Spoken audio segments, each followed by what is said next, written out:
How's it going, everyone? College Lefty, and in this video I have for you all the brand new content that was just released into MLB The Show 19. In addition to the signature team moments and headliner packs, MLB The Show also released some brand new welcome moments set 2, and you can unlock another choice pack for one of the 30 special edition diamond players. So I think that this is pretty cool as well, and I think that this is new. I'm pretty sure that this is new. It updated into the game as soon as I loaded it up, but I figured I would bring this to your guys' attention because it's not going to take you very long. I'm going to go ahead and quickly scroll through some of the moments, and then of course there are going to be a few brand new Signature Series players into the game, and I'll have some stats on some of them, as well as some of them are in the Signature team, so I won't be able to see the stats on those cards until they're unlocked in the game. So for set 25 headliner packs, we have Signature Series Jose Reyes.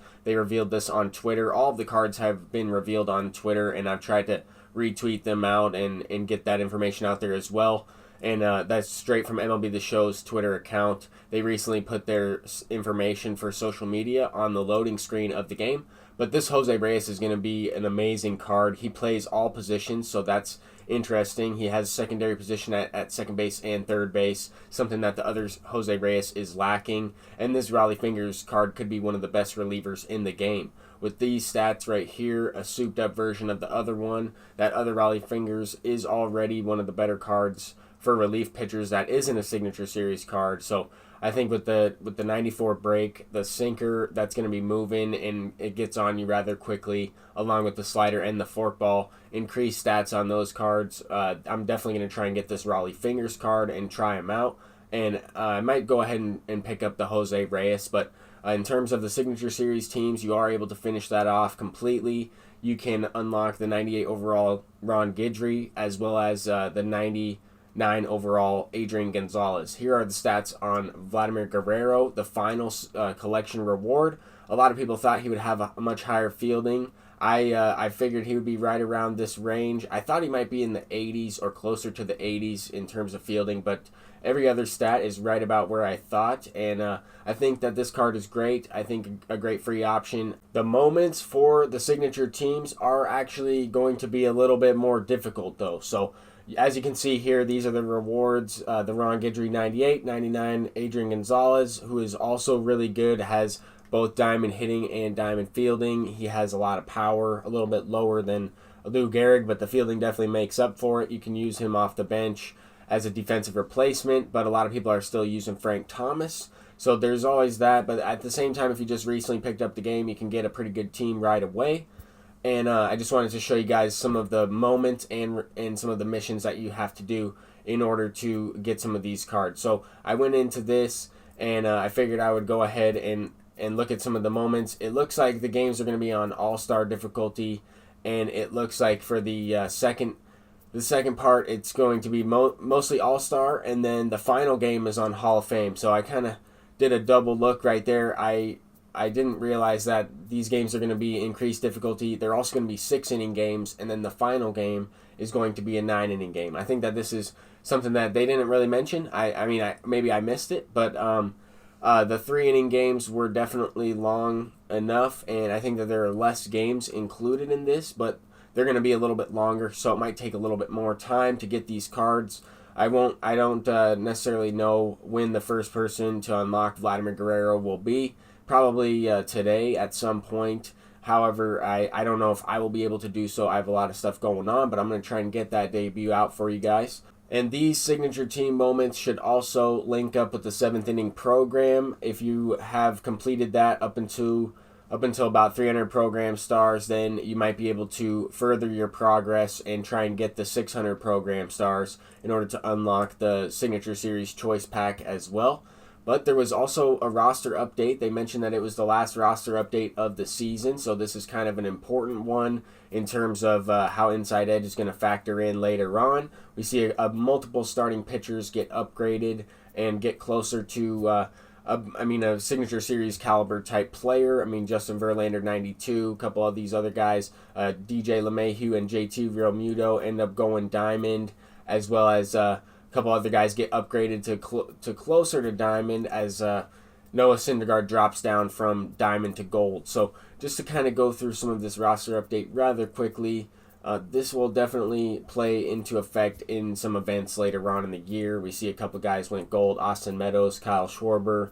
If you invested in some of these players, then you will be able to make a lot of stubs. If you have investments that you've stocked up, this will be the last roster update. I'm pretty sure. I'm like 99.9% sure. So I would go ahead and sell all those extra cards that you maybe didn't quite get those investments correctly, but that's okay, because hopefully you can get some of your stubs back, or you can make profit anyway. But I think that these roster updates are awesome throughout the year. We see some of these cards that are common go up to bronze. You can make a good amount of stubs that way. I know a couple people that kind of invest in the market that way. But for the remainder of this video, let's go ahead and get into some ranked seasons gameplay.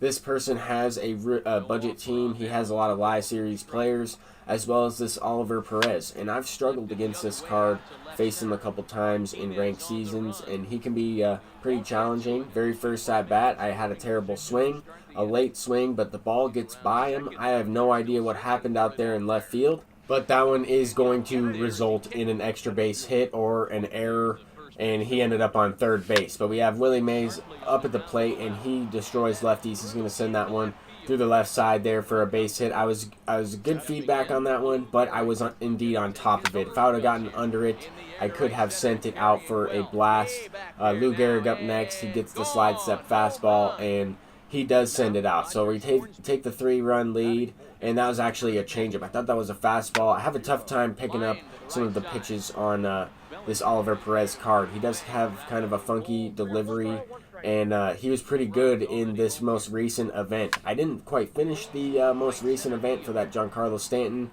but that's the second time I haven't done so. I just haven't really had as much time to capitalize on some of those events this year as I did last year. But had a couple bad swings here early on in the game. I got jammed a little bit. I was having a tough time getting my timing down against that card. Even though he is a gold card, still pitches pretty effectively, and now that home runs per 9 doesn't really affect exit velocities anymore. I think that he's a really good card. Now, I don't know if we're playing on All-Star or Hall of Fame. It appears to be Hall of Fame, but I did make it back to the 700 rating, so I'm trying to make World Series and get to Chipper Jones, but I've only played about, I don't know, 6 or 7 games of this ranked season so far, so I'm looking to play a few more games, try and get to that World Series to get to Chipper Jones and put him at third base, and that will also allow me to sell a couple other guys that I might want to sell.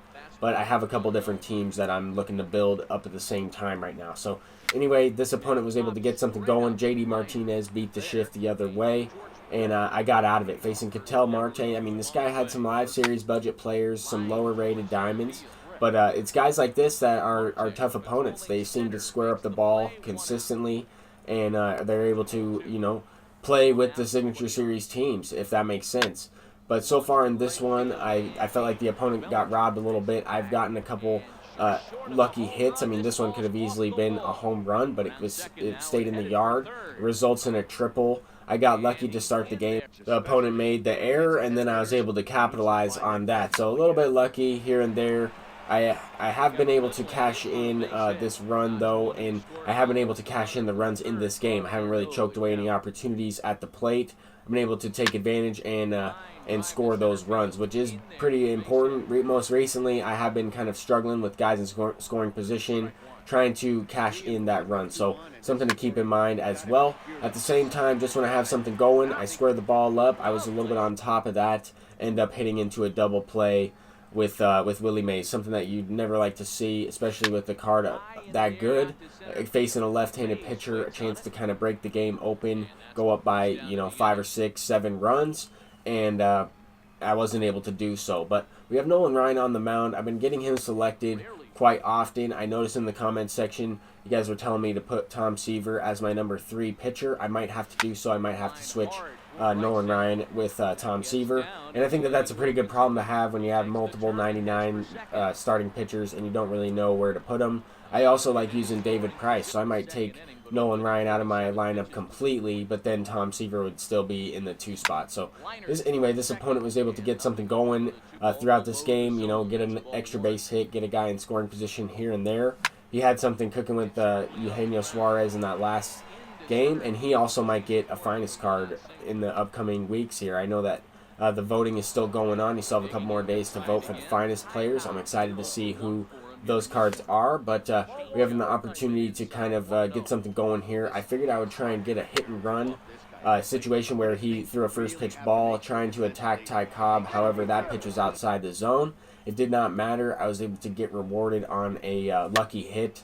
And then same type of thing here. Another very late jammed hit, and it's going to result in 2 runs after a wild pitch. So you hate to see that stuff. It's definitely lucky, and it's a part of the game. But he went ahead and quit out of that one. We were indeed on all-star difficulty. And that's going to do it for this video, guys. Thank you guys for watching. Let me know what you guys think about the brand new content and those signature team moments. Until next time, guys, peace out.